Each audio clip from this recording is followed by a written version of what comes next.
So we've got a bunch of Vancouver Canucks notes to dive into before today's game against the Edmonton Oilers.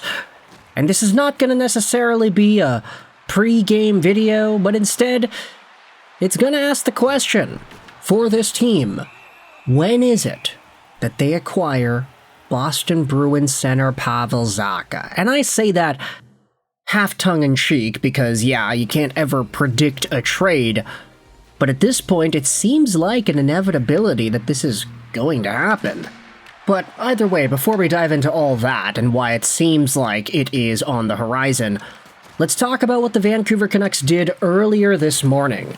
GM Patrick Allvin announced today that forward Joseph Labate has been assigned to the Abbotsford Canucks, and defenseman Kirill Kudryavtsev has been brought up from Abbotsford too. So, yeah, okay. Pretty standard transaction here. Vancouver doing a lot of extra work with their Abbotsford team to bring up some of the top guys and send down some of the not-so-great guys. It's kind of understandable. They're doing a lot of cap gymnastics here. Victor Mancini, Kirill Kudryavtsev, Tom Wielander, everybody keeps on coming up and down. Vancouver is in a pretty interesting cap situation with the injuries and all the guys that they have that are not available to play right now. But speaking about guys that aren't available to play, obviously, Filipino is the biggest name on that list. And in regards to Vancouver's center search, well, guess what? Elliotte Friedman spoke about this on Saturday Headlines yesterday. The Vancouver Canucks have contacted the Boston Bruins about Pavel Zacha. He believes these talks actually go back to the summer, and they've had on-again and off-again discussions about this player. Friedman also doesn't believe that Vancouver is on Zacha's no-trade list. And so, this is quite the big update, I'd say. The idea that Pavel Zacha of the Boston Bruins would not have Vancouver on his no-trade list, and the fact that Friedman keeps on bringing it up. He spoke about this on Saturday Headlines well after the Vancouver Canucks had already acquired Lukas Reichel from the Chicago Blackhawks for a fourth-round pick. So, with that in mind, it just kind of puts that confirmation into our brains that, yeah, Reichel was acquired to be an extra piece, that's true. But he wasn't necessarily acquired to be the second-line center of the future. Could he grow into that? Sure, I mean, he's capable of playing center, he did it yesterday. With Evander Kane on his line, which is so difficult to do, I guess, when you think about just how non-contributive he can be. But he had Evander Kane, he had Brock Besser, he was okay. Was he amazing? No. But he was, first day in, just got off of a plane. Just a few hours later, he's playing a pro hockey game in the National Hockey League. Like, yeah, okay. He can probably stand to not be his best, but he was still okay. He's fast.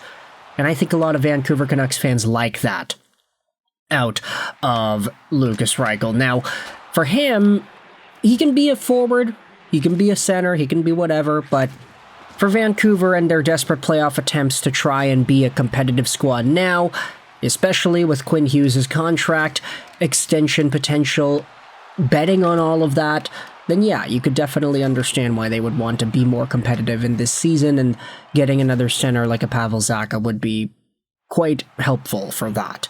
Now, I've seen a lot of people say that, Zacha doesn't move the needle enough to actually provide that value to put the Canucks in contender status.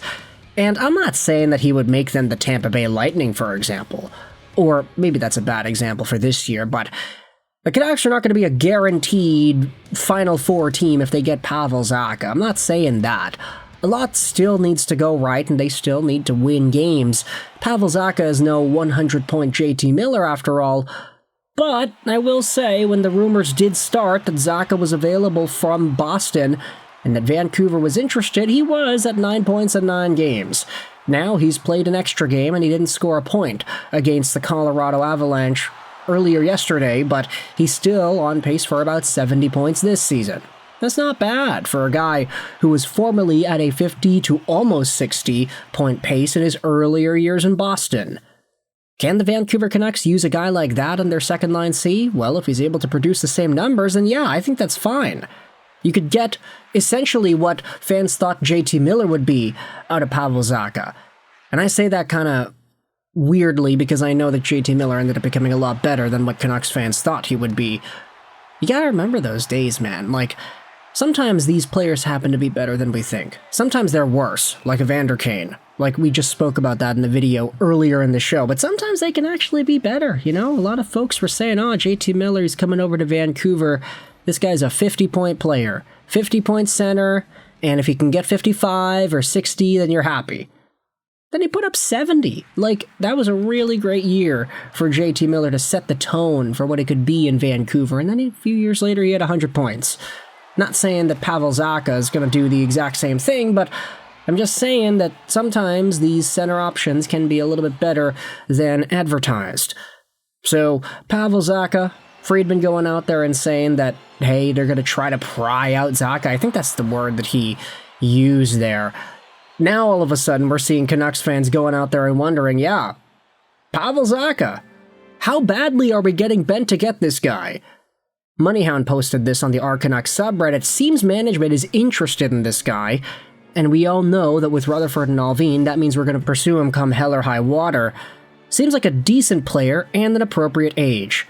Since the Bruins are fully aware of how desperate we are for a center, I feel like they are going to completely have their way with us. That is, if they make him available for trade. Today's homework. Given these facts, what's the most realistic trade you can come up with for Zacha? And then the top comment says, hey, can we just send them Evander Kane? Like, as a buy one, get one deal even?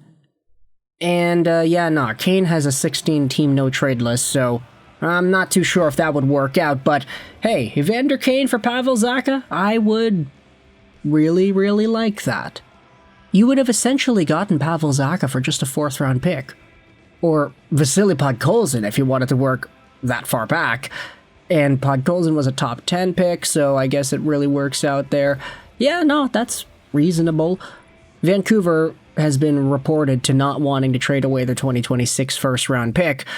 But if everything else is on the table now because of all the injuries, then I do kind of wonder what direction Patrick Allvin goes when it comes to acquiring a guy like Zacha. They still need to acknowledge that the future is worth building towards.